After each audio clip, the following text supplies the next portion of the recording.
چې می ویني ساسي سوځي لور په لور دې ګناه باندې سوځي غم چې پښتون یم. دا आवाज د خوږژبي شاعر خورشید دی. د خورشید تعلق د کوزدر د خلنګي کلي سره دی.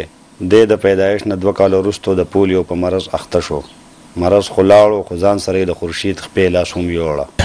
تقریبا 3 کال عمر کې ماته پولیو شوه او د پولیو د وجې نه زما دواړه خپې او لاسونه چې کوم دی هغه افیکټډ دي او بچپن چې کوم دی هغه زما ډېر په تنهایي او په دغه کې تېر شوی دی.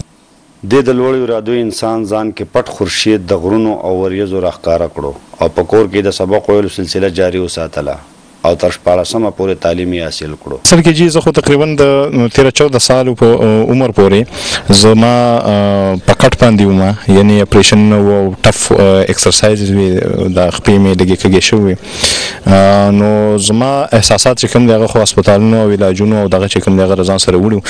د نه علاوه ما سره سوشل ګیدرینګ نه و ولې چې زه به د کور نه ډېر کم وتمه، ګاونډ هم لږ مطلب چې داسې لږ لرې ګڼ کلی نه دی، نو دې وجې نه ما احساسي کمتري وه، زه به ډېر کم کوز د کور نه بار وتمه. سبق چې د والد صاحب او زما یو ورور الله دې وبخي، والد صاحب مې اوس وفات شوی دی، د هغوی په تعاون سره ما کور ویلی دی ولې چې زه سکول ته ریګولر راتلی نه شوم او نه مې کالج جاین کولی شي.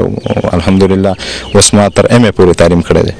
پخپو او لاسو معذوره خورشید د تعلیم د اصول نه وروسته خپل ځان د یو کارآمد وګړي په حیث منلو دپاره د معذورو په کوټه په محکمه تعلیم کې نوکر شو او تر ننه دغه ذمهداري لکه د روغ انسان پوره کوي او شاعري هم.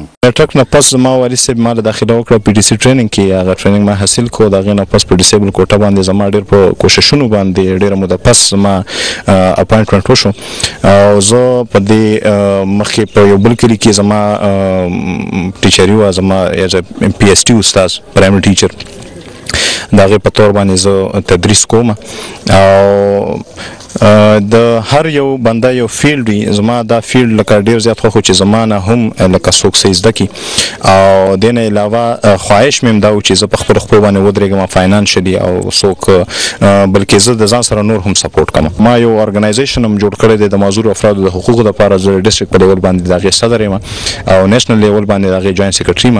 زه په ډسیبلیټي قطعا نادم نه یم ولې چې الله تعالی یو دغه چاله ورکړي نو په هغې باندې صبر او شکر او په هغه حدودو کې بیا ژوند تېرول پکار دي او خپل ژوند کامیاب جوړول لپاره هڅې کول پکار دي. که ارادي اوچتي نو جسماني کمزوري او معذوري د ژوند د لارې خنډ نشي جوړېدی. ولی رسي سیندونو ته سیندونه سمندر ته آخر به رسېده شي رواني ورله پکار ده.